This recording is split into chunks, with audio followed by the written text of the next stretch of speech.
og'ir insonlar holati, ruhiyati og'ir bemorlar bilan shug'ullanardim. Ruhiyatlarim tushib ketib, hech narsani eplolmay, bajara olmay qoldim.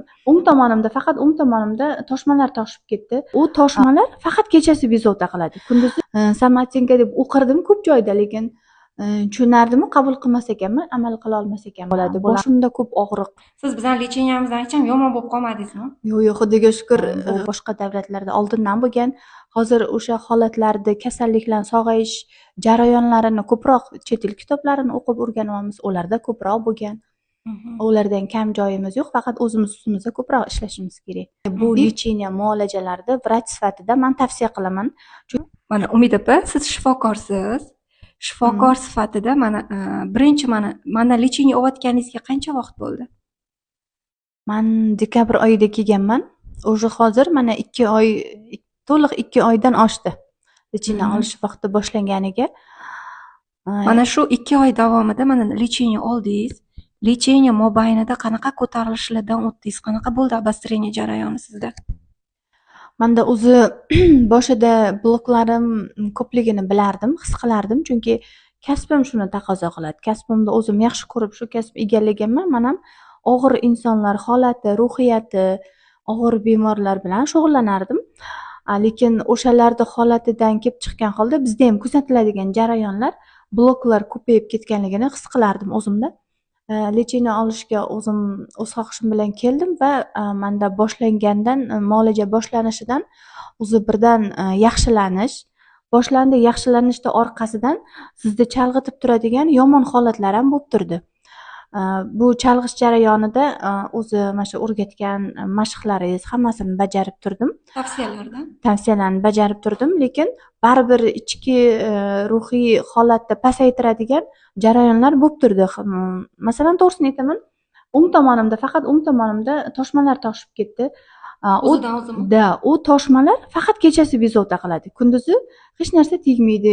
Qancha kiyim alishtiraman, boshqa qilaman, hech narsa bezovta qilmaydi. Kechqurun bo'ladi. Boshimda ko'p og'riq kuzatiladigan bo'ldi. U ham kechasi bir obedda bir boshlanadi, yana keyin qo'yib yuboradi. Qo'yib yuborganda yana ruhiyatim tiklanib, zo'r ishlarni davom etaman. Bezovtalik boshlangan vaqtida yana bezovta bo'lib qolaveraman. O'zimni o'zim bajara olmay qolaman. Ya'ni hech kimga yordam ham bera olmayman, so'rab kelgan yordamini qilib bera olmayman. Mana shunaqa og'ir holatlarga tushib qolaverdim.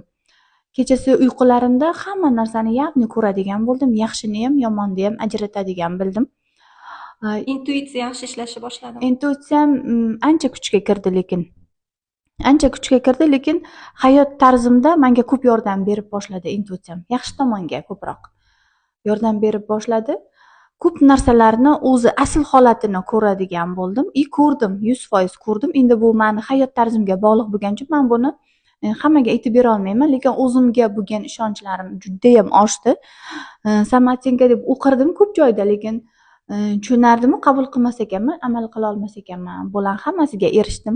Qarashlarda juda ham qiynaldim, ruhiyatlarim tushib ketib, hech narsani eplolmay, bajara olmay qoldim. Men unaqa inson emasman, lekin aslida meni ko'tarilish shunaqa holatlarga tushirib qo'ydi. Lekin ichki ovozlar bir-bir kelib meni ko'tardi. Nima uchun? U o'sha holatlarni qabul qilib, shu holatdan chiqib ketishim kerak. Menga o'sha vaziyatlar qanaqa kelgan, qachon kelgan, hammasi haqida menga anglovlar kelib turdi.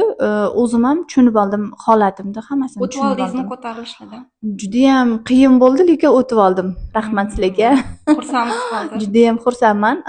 O'sha somatinka degan narsani juda ham o'zimga ishonch bilan o'zimga qabul qilib oldim. Haqiqatan ham o'sha hayot tarzida bo'lib o'tgan jarayonlardan pasayib qolgandim. Buni bilardim, lekin qanday qilib yo'qotish yo'llarini ko'p kitoblar o'qiganman, qidirganman. Oxiri mana shu sizlarni terapiyani qabul qilib kelganman o'zim. Yana ham kuchli bo'lishni istayman. Oldin shunaqa istardim, lekin ko'tarila olmasdim-da. Chunki menda shu narsalar past bo'lgan. Pasayib ketgan mana shu bloklarning hisobiga. Hozir bloklaringiz yechilyapti. Yechildi, anchasi yechildi.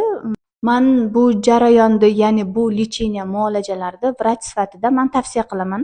Chunki bu hayot tarzimizda bor.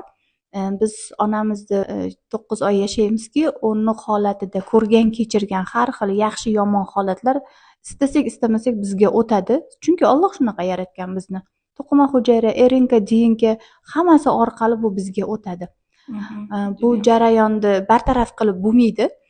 Qanchalik hayotda har xil yaxshi yomon kelgan kunlarda hammasini qabul qilishimiz kerak. Biz ba'zida asabimiz qabul qilmaganimizdan keyin asab buziladida, bizda urush, janjal, kelishmovchilik, tushunmovchiliklar juda ham kuchli ko'payib ketadi. Bu narsani biz yillab, oylab o'zimizda saqlaymiz, уже bo'ldi, qanaqadir kasallik bizga kelib yopishadi. Buni to'g'ri anglab, to'g'ri qabul qilishimiz kerak birinchi o'rinda. O'shanda biz qabul qildikmi, kasallik nimaligini bilmasligimiz ham mumkin. Shu o'ylagan holatga yetib kelmaymiz. Yaxshi holatlarimiz yanada ko'payadi, kasallik boshlanmaydi bizda. Bu narsani to'g'ri qabul qilish kerak va muolajani vaqtida olish kerak. Juda ham xursandmiz sizni natijalaringizdan. Vrach sifatida bu lecheniya kerak deb o'ylaysizmi hammaga? Albatta kerak. Tug'ilibmizki kerak bizga. Tirikmizmi kerak bizga. Agar bu holat bo'lmasa, bu holat bo'lgan faqat biz o'z ustimizda ko'p ishlamaganimiz, ko'p o'qimaganimiz sababli bizga bu narsa endi kirib keldi, lekin bu boshqa davlatlarda oldindan bo'lgan. Hozir o'sha holatlarda kasalliklarni sog'ayish jarayonlarini ko'proq chet el kitoblarini o'qib o'rganyapmiz, ularda ko'proq bo'lgan. Ulardan kam joyimiz yo'q, faqat o'zimiz ustimizda ko'proq ishlashimiz kerak. Chuqurroq o'rganib, bemorlarni holatiga yaxshilik, yangilik olib kirishni o'rganib, bilib, ularga yordam berishimiz kerak. Juda ham zo'r. Siz bizning lecheniyamizdan hech ham yomon bo'lib qolmadingizmi? Yo'q, xudoga shukr, nima deydi, erishmagan narsalarimga erishib boshladim. Sizlarga ham katta rahmat aytaman. Siz uchun juda ham xursandman, Umid opa. Mana shifokor bo'la turib, kelib o'z ustingizda yana ham kuchli ishlash maqsadida lecheniya oldingiz va o'zingizning shaxsiy fikringiz borligidan juda ham xursandmiz. Mana chunki natijani o'zingizni tanangizda, qalbingizda his qilib, hozir ham o'zingizning shaxsiy fikringizni bildirayotganingizdan juda ham xursandman. Xush kelibsiz. Rahmat sizlarga ham. Bu kasbni bu yo'nalishda olib kirganliklaring uchun ham manfaatli bo'lishini Allohdan so'rab qolaman. Bardavom bo'lsin. Rahmat. Norozichilik hech qachon bo'lmasin. Kimki o'zini angladimi, norozichilik bo'lmaydi. Kimki o'zini anglamadimi, nafrat, ko'ra olmaslik his-tuyg'udan o'zini organizmini bartaraf qilishni istamagan insonda ketaveradi bu jarayon, toki o'limga olib boradi. Oxir oqibat. Bundan hammani o'sha jarayondan tuzalishini istayman. Inshaalloh. Tilayman hammaga yaxshi kayfiyat, yaxshi bo'laylik, hammamiz, siz ham, biz ham, ilohim. Rahmat, xush kelibsiz. Rahmat sizga ham.